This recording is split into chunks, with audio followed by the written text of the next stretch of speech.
Oke, kita kembali lagi di podcast Gay Cafe. Oke, Gay Cafe nggak tuh? Ini kita adalah jajal Nokat ngedit. Kita jajal ruang podcast baru kita. Ini adalah salah satu bantuan dari pemerintah. Yang ini sih bukan. Ah ini enggak. Ini nggak ada bantuan. Ini juga nggak ada sponsornya. Saya tutup dulu pak. Ini kebalik ini balik. Aduh, cut. Enggak apa-apa, enggak usah. Oh iya udah. Nggak apa-apa. Siapa tahu sponsor masuk ya. Biar enggak kosong ini. Langsung aja kita. Ini kita podcast santai, kita podcast sambil makan. Kalau juga menjajal ruangan di sini. Oke, kita sudah bersama. Saya sama teman saya Padi di sini untuk ngobrol santai seputar apa sih yang kita lakukan sebenarnya, mau buat apa di ruangan sebenarnya. Padi, kira-kira gimana asal muasal kita punya ruangan ini? Saya justru pengen cerita tentang konspirasi. Lihat apa? Menurutmu AI itu positif atau negatif? Oh, tergantung sih.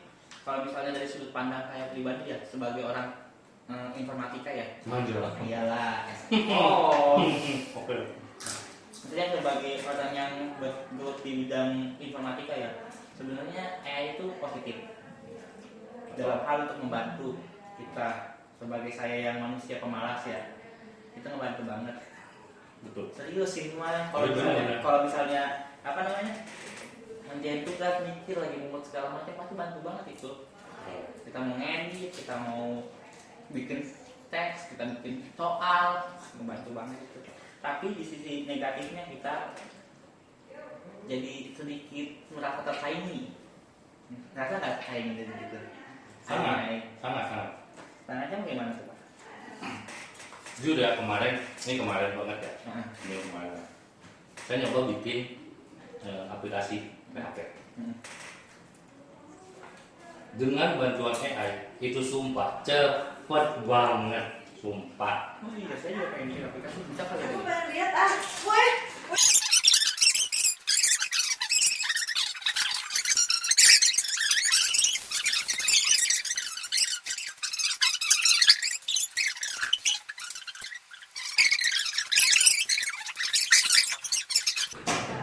Nah, ya itu.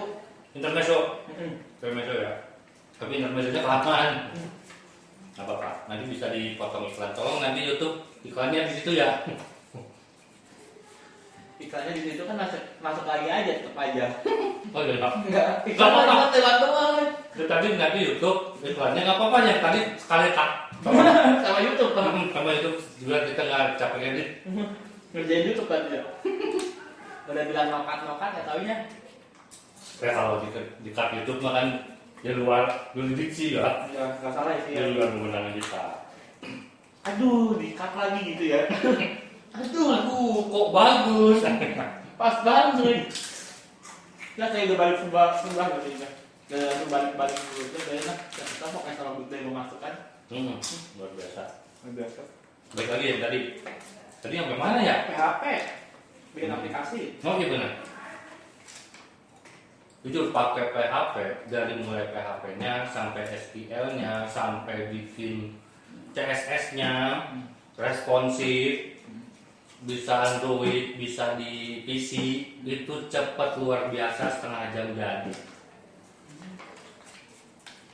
Pakai AI, jujur ini benar deal ya, saya bikin. Jadi kebayang dong sekarang orang IT nasibnya gimana? Luar biasa lah tuh. Tapi memang ya basicnya kita harus tahu dulu. Karena kalau hanya sekedar beberapa, karena waktu saya kemarin nyoba ya, ada beberapa memang si codingnya itu memang sedikit error. Jadi kita sedikit modifikasi. Nah makanya untuk orang yang mungkin orang yang tidak punya basic akan sedikit kesulitan.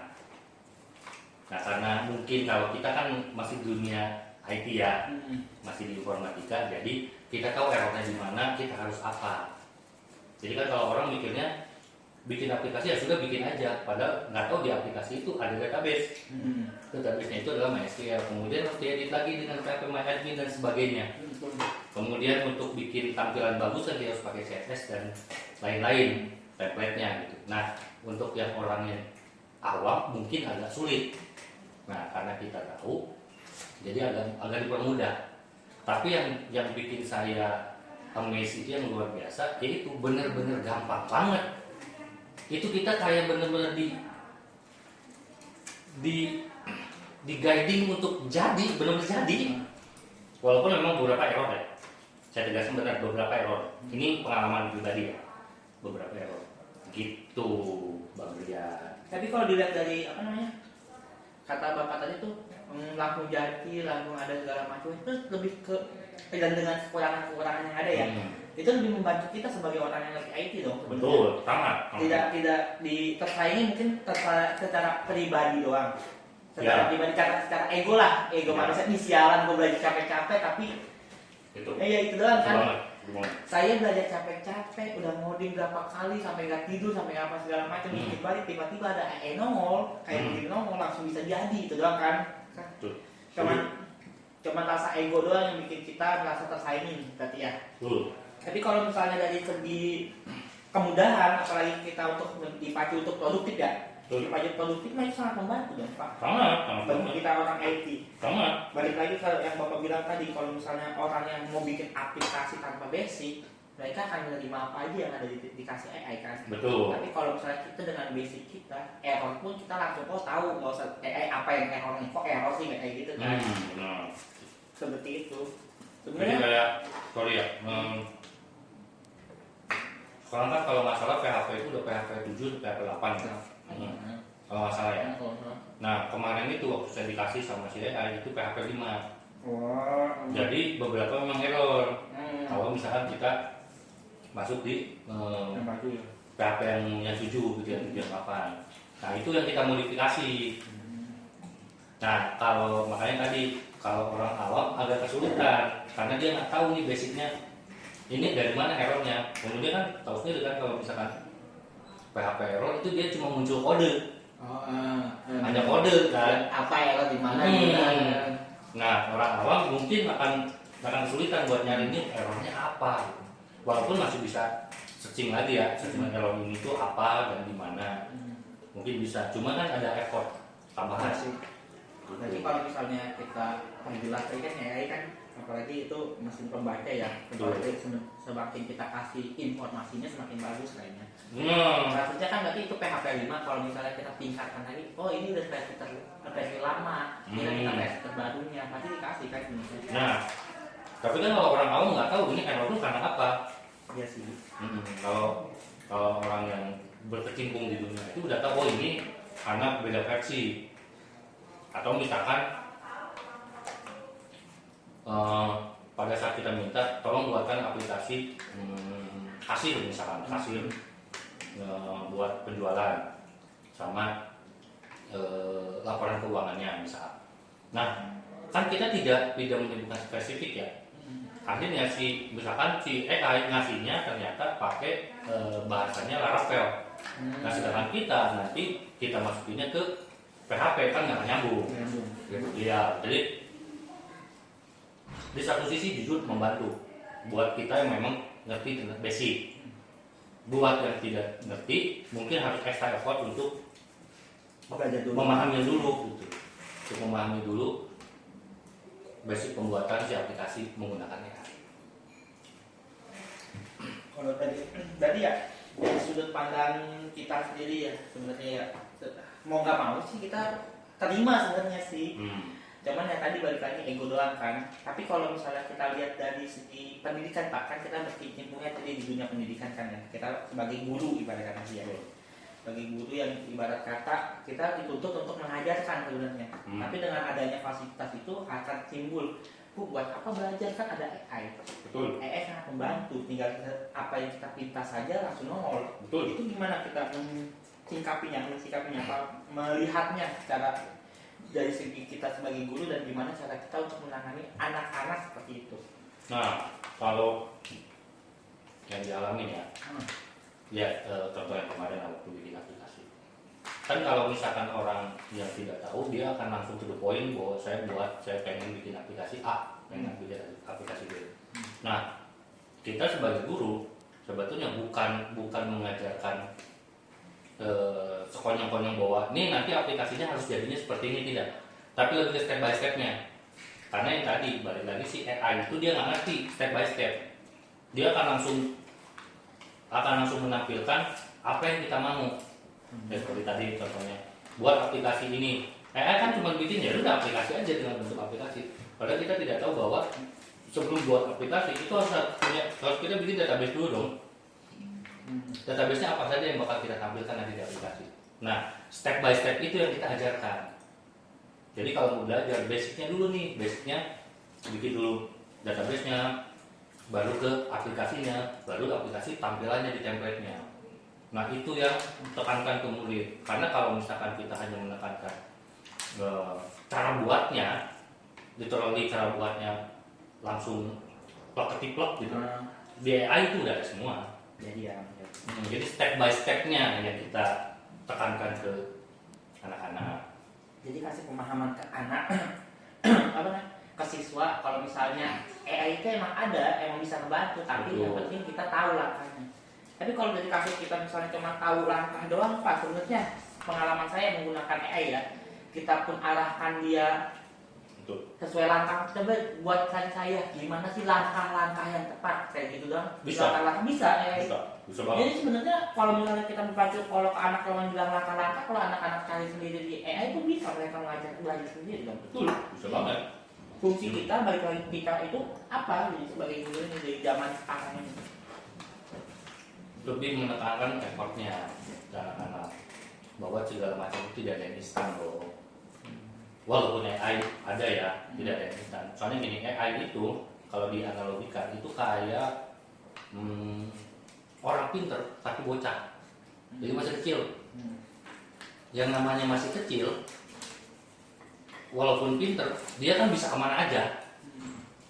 Makanya tugas kita adalah mengarahkan si AI ini apa yang kita mau.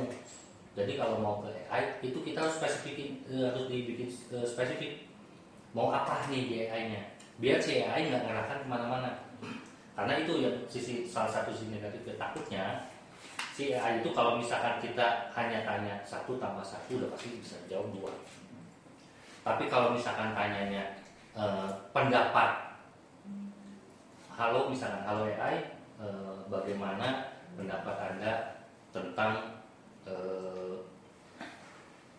hidup setelah kematian? Kan AI dia akan mencari literasi, cari dari mana-mana, cari jurnal, literasi apapun gitu. Pada saat digabungkan, mending kalau memang sesuai. Kalau tidak sesuai, yang menjadi bahaya adalah kita percaya dan itu jadi hoax. Misalkan di AI dia karena ngambil literasi, entah itu dari mana, akhirnya bilang bahwa kehidupan setelah kematian itu nggak ada. Dan yang paling parahnya adalah kita percaya. Itu yang agak harus dijaga dari si AI. Jadi jangan sampai AI yang benar-benar mendominasi kita.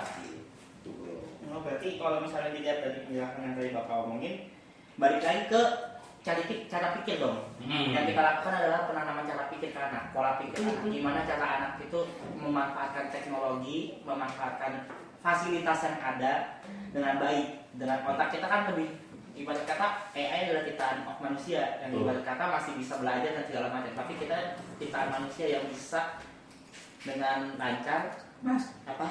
punya panduan pembuatan laporan nggak? Tahun lalu ada. Nanti saya di PKL ya, Oke. kalau yang nyicil. Aku tak keluar dulu ya. Siap Ibu. Sudah pesan kan? Apa? Udah? Nanti hitung sama Pak. Tapi itunya belum pesan. Ini masih rekam. Masih. Itunya apa namanya? Belum di itu opennya belum nyari. Nyari open ya? Guys. Aduh, aku tak sekarang mau ke Hypermart nanti nyari open juga. Tapi nyari di situ lebih murah kali. Itu.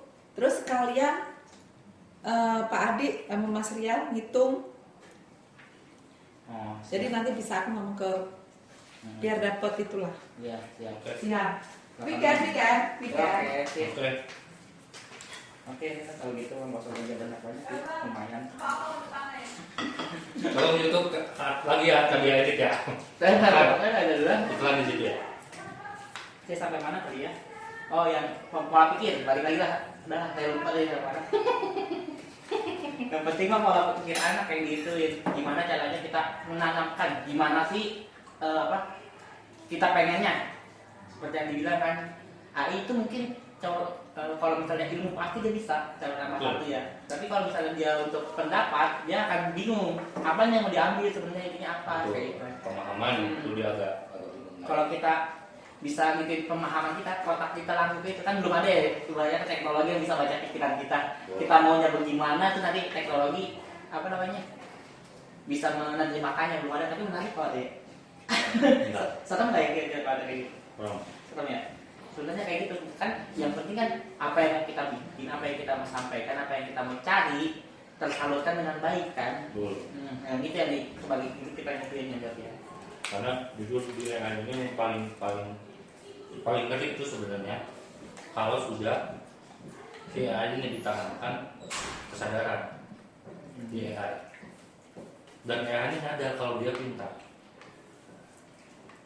karena dia bisa melakukan apapun.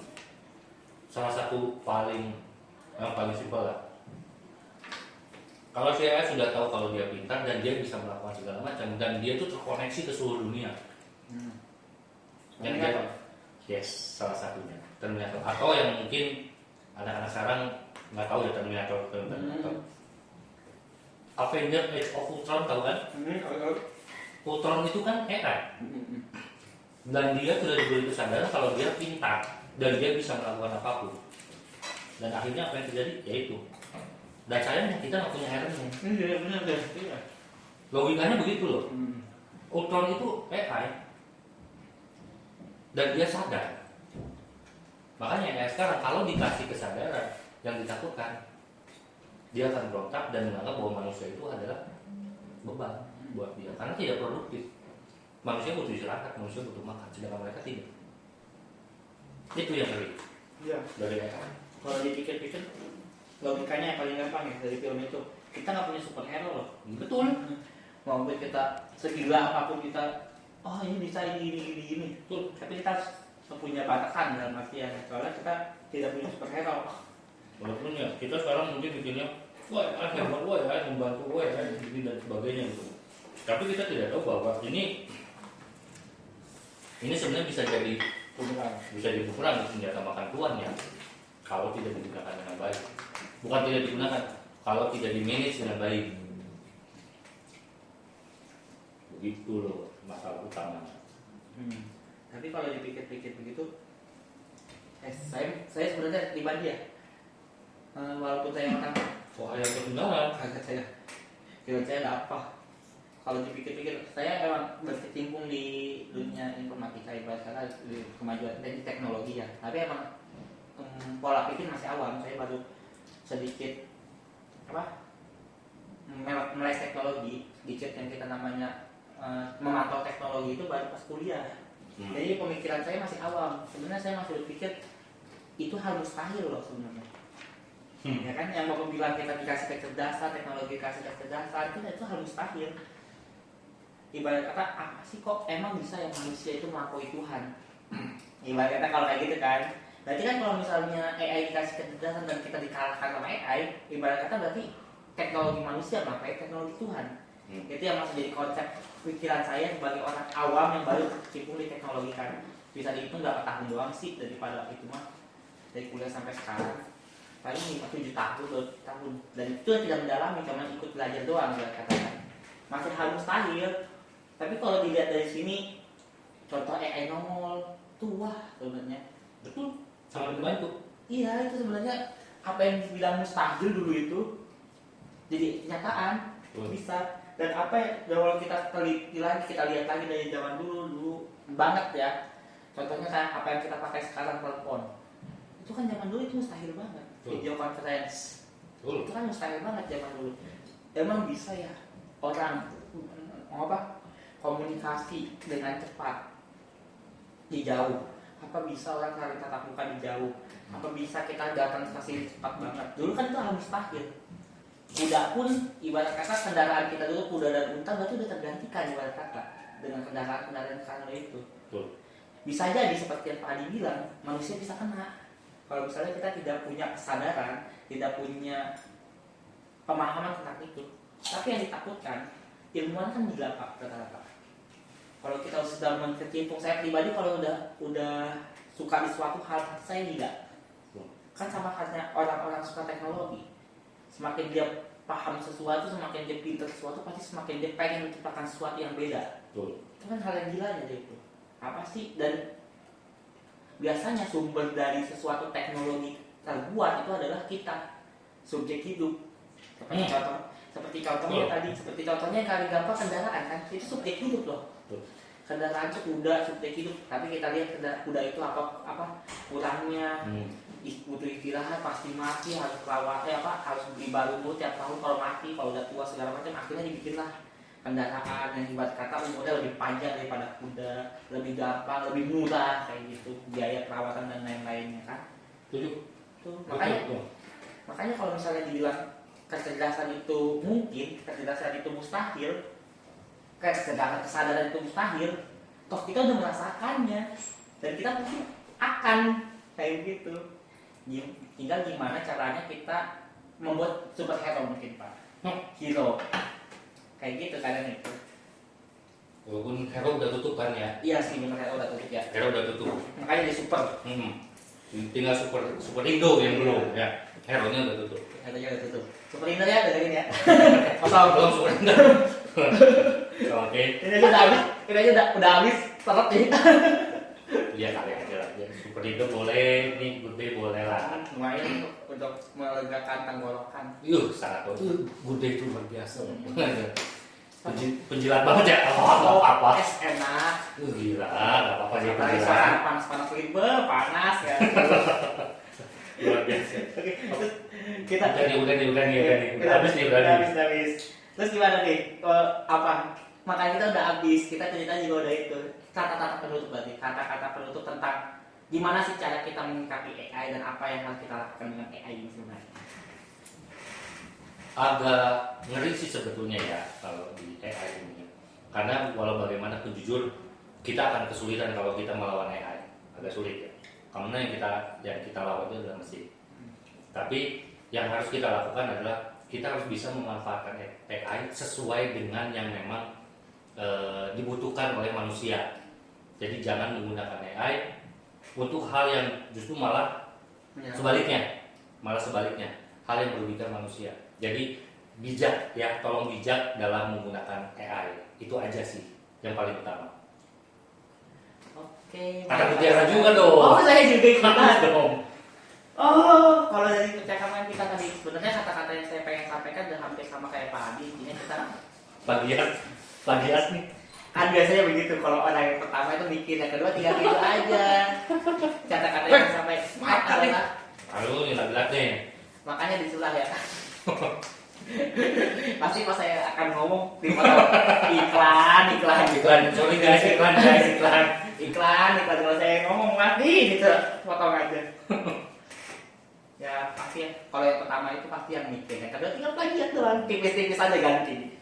Intinya gimana caranya kita bisa menanamkan pola pikir kita tentang kesadaran. Kalau misalnya kita jauhkan AI doang yang harus kita tanamkan kesadaran, tapi kita juga menanamkan kesadaran kita. Teknologi ada untuk membantu, tapi jangan sampai terbudak atau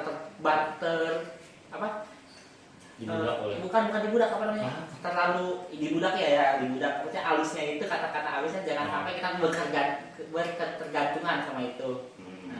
Dibudak itu kasar. Berketergantungan sama namanya teknologi. Kita juga harus punya inovasi. Kita juga memikirkan apa sih kurangnya teknologi ini. Kita lebih teliti lagi dengan teknologi. Tetap pengen tahu, tetap pengen lebih bisa daripada teknologi ini. Itu kan kalau dari saya. Oke Pak Adi, kita cukupkan. Pas banget kita akan habis. Ini adalah waktu durasi kita sesuai dengan makan kita. Oke, kita ini adalah yang pertama kalinya kita podcast. Kalau masih kurangnya juga mohon maaf. Alat kami juga itu kamera doang. Ini nggak bunyi loh sebenarnya.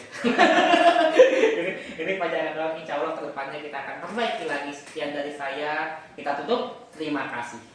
Assalamualaikum. Waalaikumsalam warahmatullahi wabarakatuh. Nggak ngerekam gak taunya? Anjir beneran.